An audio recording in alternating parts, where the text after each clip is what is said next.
other shows we have for you to enjoy at myclassicradio.net. The Avengers was most certainly not a household name in South Africa prior to the radio series.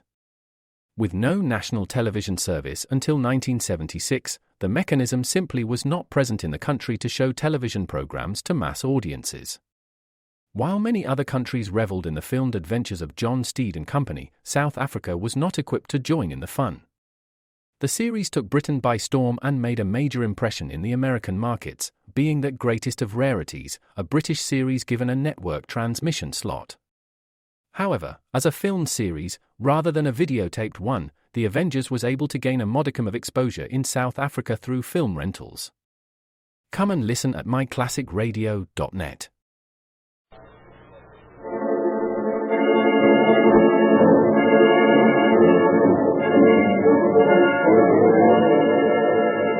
Calling all cars, a copyrighted program transcribed and dedicated to the prevention of crime. Calling all cars, attention all cars, broadcast 202 at 127 West 42nd Street, 127 West 42nd Street. This is the Fire Department Arson Squad. That is all. Gordon.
Of many a peaceful citizen has been disturbed and his return to consciousness harrowed by hearing the cry of fire.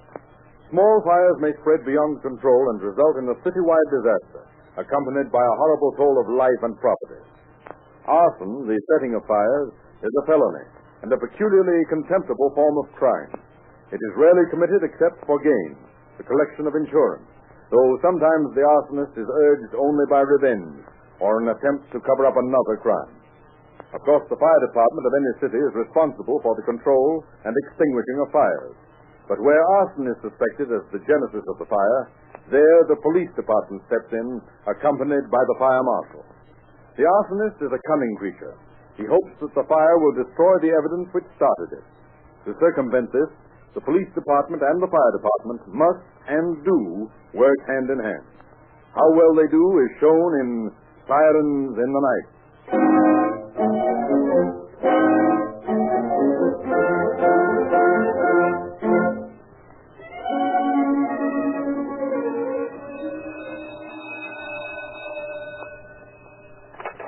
Engine Company 22, Acting Captain Moeller speaking. You've got a fire at 127 West 42nd Street. Okay.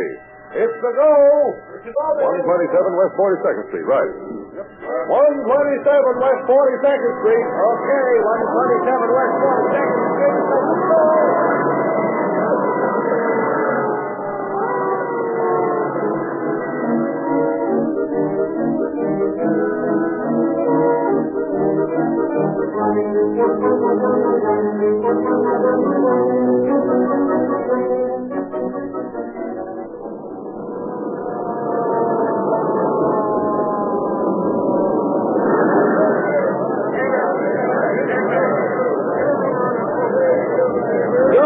Bring that chemical line. Hey, Fred, get that window over the driveway. Yes, sir.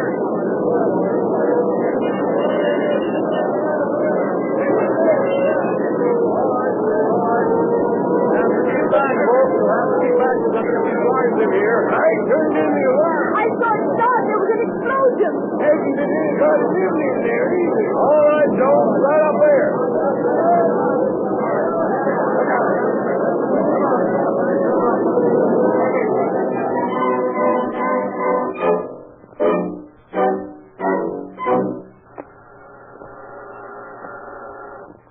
Yes? Mr. Ross and the insurance company to see you.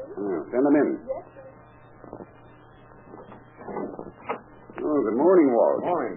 Out bright and early, I see. Well, I came over as soon as I got your call. Had a little trouble last night, I understand. Yes, but I don't understand. I've taken every precaution to keep that place free of fire hazards, and still it caught fire. Wiring all right? As far as we can find out, everything was in order. I'll tell you what I think. I believe the place was set on fire. Any idea who might have done it? None. Wait a minute. Huh? Maybe the family that lived there before had something to do with it. Where are they now? Well, I don't know. But I had a little trouble with them about the rent. And I wouldn't be surprised if they had something to do with this. Better be careful, Mr. Barton. Arson's a serious charge and one practically impossible to prove. Yeah? Why so? Well, in the first place, usually all traces of evidence are destroyed. And unless a man is seen in the actual act of setting fire to a place, it's practically impossible to prove that he did it. Well, I never realized that. You'd be surprised at the number of fires that are incendiary. But isn't it risky? Seldom for the man setting the place afire, unless he uses explosives or some highly volatile substance like gasoline. But the greatest danger is to innocent persons living in the quarters or nearby buildings. They're the ones who usually suffer most. Well, that must cost you insurance companies a lot of money. It does, but it costs you a lot, too. What do you mean by that? High insurance rate. Why, I don't pay much for my insurance. That's what you think. As a matter of fact, you pay some form of insurance premium with every purchase you make. I hadn't thought of that. Oh, neither do these fellows who burn down their houses to collect insurance. They think they're getting by with something. Well, I'd like to catch the bird who set fire to my place. Well, we'll turn this over to our investigators and to the fire department arson squad. If he's still around, they'll catch him. I hope so. I wouldn't want him coming back and finishing up the job. Don't worry about that. We'll keep an eye on the place, and if he tries it again, we'll nab him. Well, that'll be fine. Oh, by the way, when do I get my check for this fire? Oh, I'll send it over this afternoon, just as soon as the adjusters look the place over. Good. I've got some notes coming due on some other property, and I want to be able to clear them up. I'll get on that right away. We'll also get after your firebug.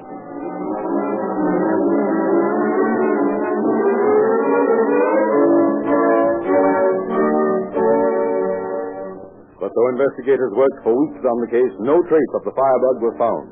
The insurance check was duly paid, the property repaired, and new tenants found for the house on West 42nd Street. Phew, what a job. What a job. This was the dustiest place I ever walked into. What'd you expect after being vacant 6 months? I know. Mrs. Thompson says this is a Jinx house. Who's Mrs. Thompson? She lives next door. She said this place has been vacant ever since it was built. She's crazy. It was rented early this year. Yes, I know, but she says nobody would live here after that man set it afire. What man? Oh, that's just it. Nobody knows who did it. But they know somebody set it afire because he didn't like Mr. Barton. If he had as much trouble getting his lease settled as I did, I don't blame him. I think Mr. Barton's nice. I'm glad you think so. He sounded like he wanted me to cancel my lease before I moved in. We aren't in yet. No, but we will be by tomorrow morning. You know, Mrs. Thompson says Mr. Barton had a chance to rent the house for more than we're paying. When was this? Just yesterday. So that's why he doesn't want us to move in. Well, I'll fool him. I'll move in tonight. Oh, but how can we? That window's not fixed, and the place isn't clean. But never mind. I'll fix the window myself if I have to, and we'll clean up the place later. I positively will not move into this place until it's clean. You move in tonight. Mrs. Thompson Once said... and for all, I don't care what Mrs. Thompson said. We're moving in tonight.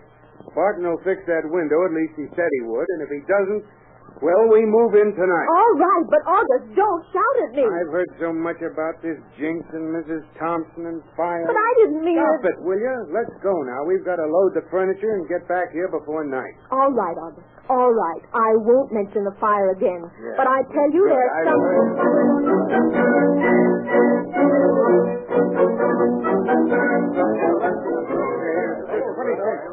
In the bar room on Whittier Boulevard, two men are talking. Good afternoon, Mr. Barton. How are you, Albert? How's things going? Oh, 6-2 and even.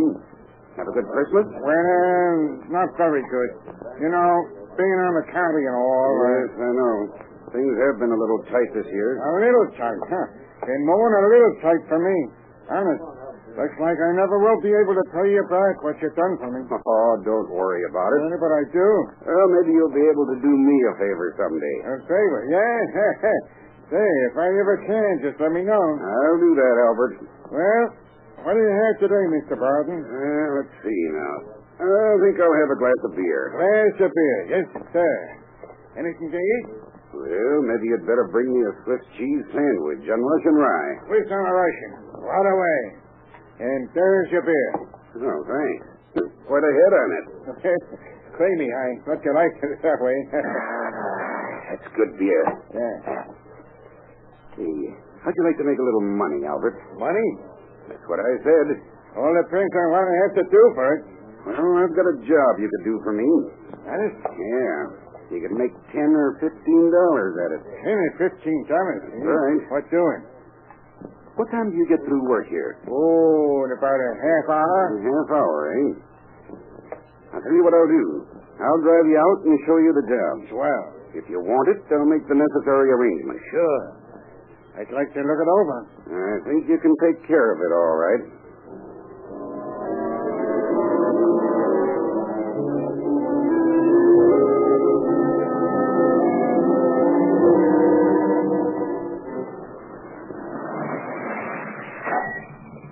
Well, here's the place, Al. Yeah? Gee, nice looking place. Yeah.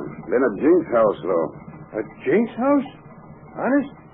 How so? Well, I can't seem to keep it rented. It's been vacant ever since I had that fire last year. That long? Looks like the place had just been cleaned up. Yeah, I rented it yesterday to a fellow named Dube. He got another offer of money less than an hour after that, but Dube wouldn't cancel his lease. Is that the job you want me to do?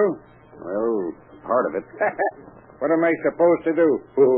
Haunt your place? No. What is it? If I'm going to do the job, we better get started. Yeah, I guess we had. Well, you'll find a cane in the back there. Here in the car? Yeah, in the luggage trunk. Oh, back here? Yeah, that's it. Bring that in, will you? Sure. Gotta be careful with it. Sure. I've got a hole plugged up with a match and a piece of rag. Yeah, I'll watch it. Oh, gosh, this is heavy. Be careful, don't spill it. Oh, I won't. Where do you want me to put it? Right on the back porch. Okay. Just inside the door there. We'll tend to it later. Okay. Hey, what is it for? Termite? Yeah, and other pets. Okay. Hey, wait now, wait. I'll come back and help you with that wind in a minute. You go ahead and get everything fixed up. I'll do this job, and then I'll look over what you've got done. Yeah. Do it just like I told you now. Oh, sure. I'll do a good job, all right. That's what I want. A good job. At 34 minutes past 7 o'clock on the evening of December 29th, 1934, August Dube walks into the fire station at 4352 South Main Street, asks to see the officer in charge. I'm acting Captain Moeller. What can I do for you? My name's Dube. I just rented a house at 127 West 42nd Street, and something suspicious has happened there. What do you call suspicious? Well, in the first place, that house is a Jinx house. There's been fires there without any ordinary explanation. Now, the neighbors have been telling all sorts of stories about the place, but I never paid much attention to them. But this afternoon, when I went back to take a load of furniture, I noticed a very peculiar odor, like oil or kerosene or something. In the house? Yes, sir. I noticed that there were some oil stains on the walls up near the ceiling, like it had seeped through the plaster. Were they there when you rented the place? That's the funny part of it. The house was in good condition, except for the dirt. And you never noticed the odor or the stains before this evening? No, sir. My wife and I worked in the place all morning, and when we left, the place was spotless. When we came back, the stains were there. Do you know whether or not anybody was around the place after you left? No, I don't. And you say there's been a fire there before? Yes, and no one seems to know what caused it. Let's see. Well, Mr. Dube, I'll send a man over with you to look the place over and see what we can find out. Oliver. Yes, sir? Change your clothes. Get into some civilian clothes and go with Mr. Dube here and look his place over. Phone me if you find anything that looks suspicious. Yes, sir.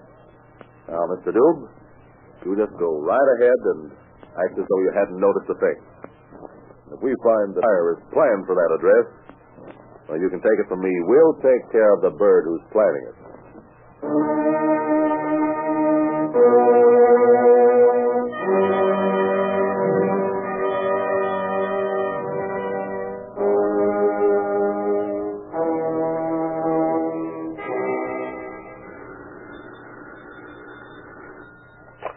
Engine Company 22, Moeller. I looked over that house on 42nd Street. It's a plant, all right. How's the layout? There's at least 5 gallons of oil poured around the attic. Beginning to seep through under the floors now. A lot of paper scattered around in the attic. See anybody around there? Nope, not a soul. Well, stick around. I'll notify the chief. Sounds like a job for the arson boys. When they get there, you can come on in. Okay, Cap. Yes. Hello. I want to speak to Chief Battalion 4. 1 moment, please. Chief Battalion 4. Chief, this is Acting Captain Moeller, Engine Company 22. We've found what appears to be an arson plant at 127 West 42nd Street. Who reported it? The tenant who's moving in there. I've got a man watching the place now. He says there's a great deal of oil and kerosene around the place. Well, I'll notify the investigators right away. You keep your men on the job till they get there. Have your company stand by in case anything happens. We want to prevent a fire if possible, but be ready for a call in case the bug slips past our men. All right, Chief. We'll stand by.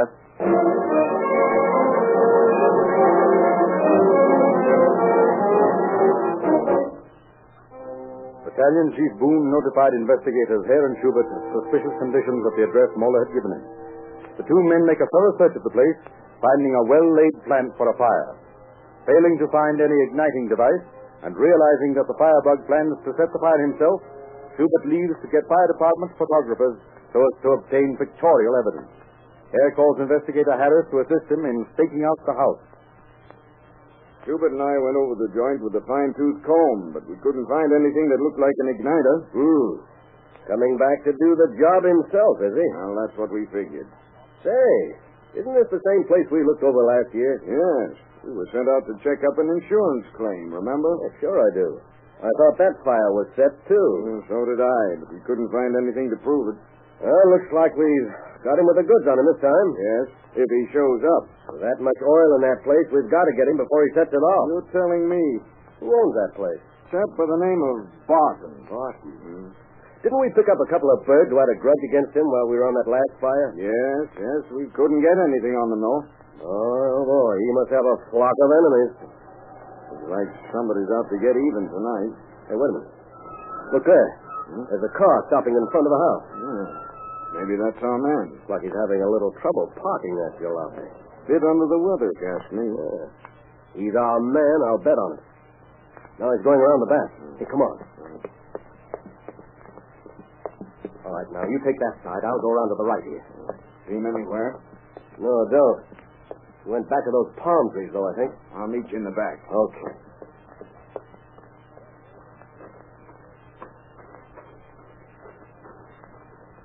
See anything? No, not yet. Wonder where he went. Maybe he didn't come in here at all. Hey, wait a minute. Somebody just struck a match. Where? On the back porch there. Oh, yeah. I see it now. Let's take a look. Gee whiz. Two ladies set it off. Now, there he comes grabbing. I'll get him. You turn in the alarm. Take care of our friend. All right. All right, stick him up. I said stick him up. Don't try to run when I tell you to stop. I never done nothing wrong, mister. I had to do it. I had to do it. All right. We'll find out about that later. Now tell me, how much oil did you put in there? 5 gallons. 5 gallons? Yeah. Well, come on, get away from here before more of it goes up. Honest, mister, I didn't mean to do it. Honest, All right, never mind about that now, will you? Come on.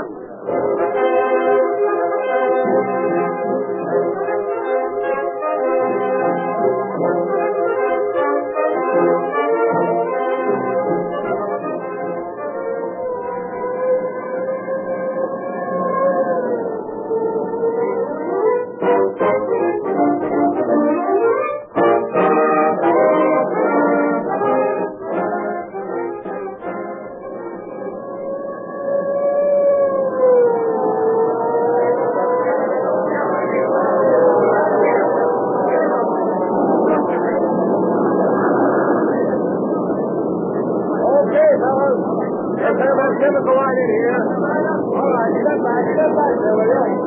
Right in here, boys. That's it. Okay, let her go. Be careful with the others, men. Don't disturb things more than necessary.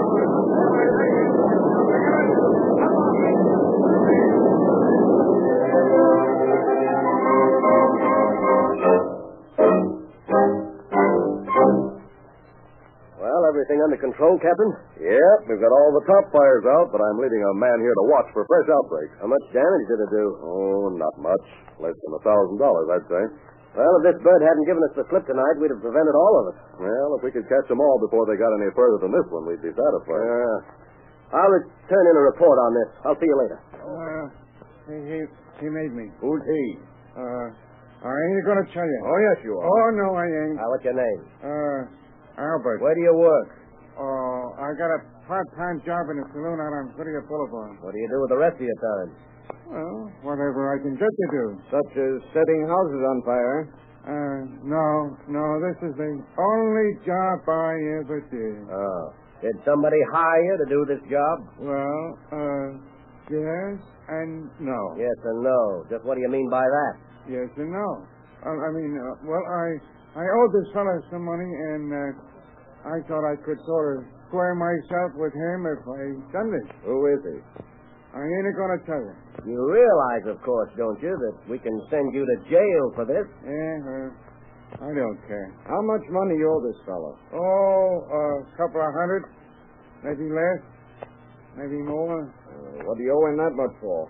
Well, he's been letting me take $5 every now and then. Did he offer to cancel the debt if you did this job? Well, he didn't say. Does the guy who hired you to set fire to this house know the man who owns it? Wait. Oh, yeah. Well, I guess he does. Have you got a grudge against him? Huh? I don't know. Have you? Me? No. Now, listen, Albert. If you're trying to hide something, to shield somebody, you're just wasting your time as well as ours. You're going to jail anyway. Now, come on, clean. Tell us who hired you. I tell you, nobody hired me. I did it. Just to do a friend of mine a favor. Mm-hmm. Well, how did you go about it? Well, a friend of mine, he told me that he could get even with a fella. Make him do something he wanted him to do if this place caught on fire. And he told me he'd call things square if I'd do the job. Oh, he did. Just where did you get the kerosene and the oil? The kerosene and the oil?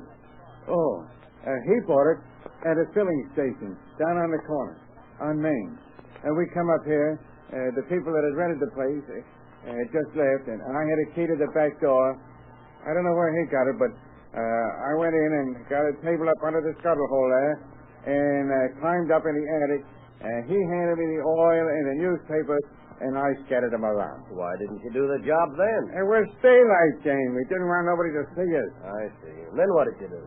We drove out to where I work, and I hung around there a while. And got drunk. Well, just a little, maybe. Needed a little more courage. Is that it? Well, I guess so. You say this man had lent you money over a long period of time? Yeah. How much? Oh, maybe a couple of $100. Were you going to get any more for doing this job?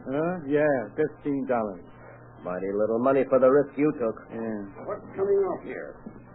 Why, Al, what are you doing here? Why, You know this man? Certainly I know this man. I've known him for years. Mr. Barton. Over a long period of time? Yes, for probably 2 or 3 years now. Just who are you, by the way? I'm the owner of this house. Barton's the name. Yes, Mr. Barton. I remember you now. You had a fire here last year, didn't you? Why, yes, I did. How did you know? I'm Investigator Hare, Fire Department Arson Squad. Arson Squad?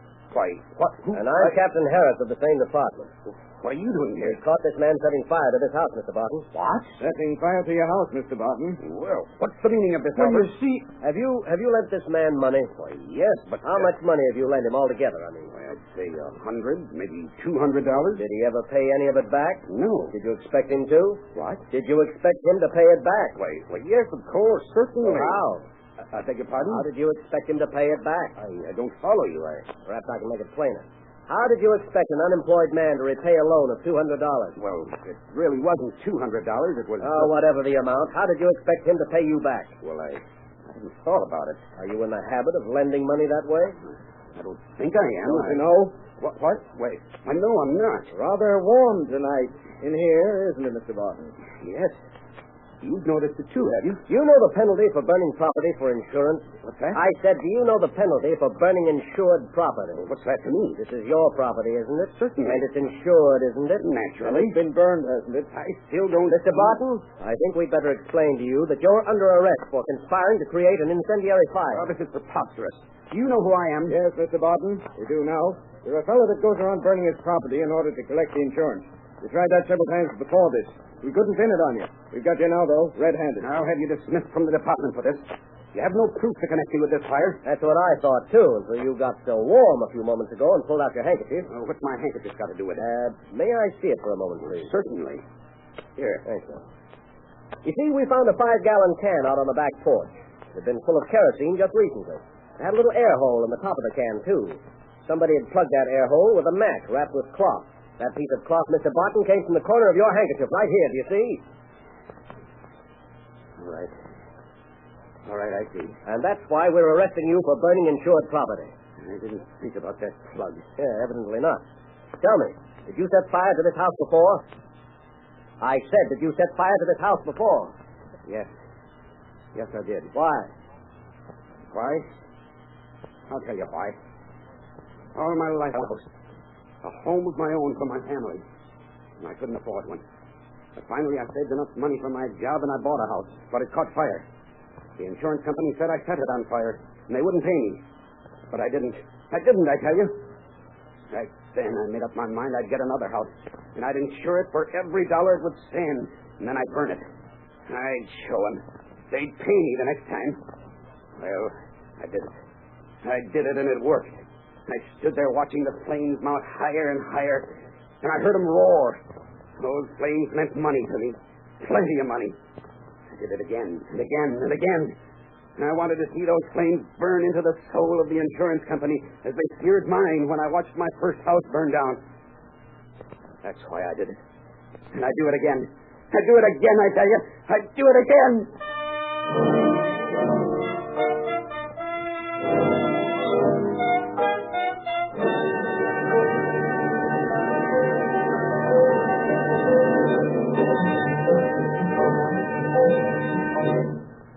The two men accused of the crime of arson in the case you have just heard duly appeared for trial. They pleaded guilty, thus saving the authorities the cost and time of trial, and were then sentenced to prison terms. The shrewd, able, untiring investigators of this felony, Harris, Schubert, and Hare, deserve a great deal of credit for their work. They did not lose sight of the fact that the defendants in this case had certain rights, but neither did they lose sight of the fact that a criminal must be punished. It is their work which proves that crime does not pay.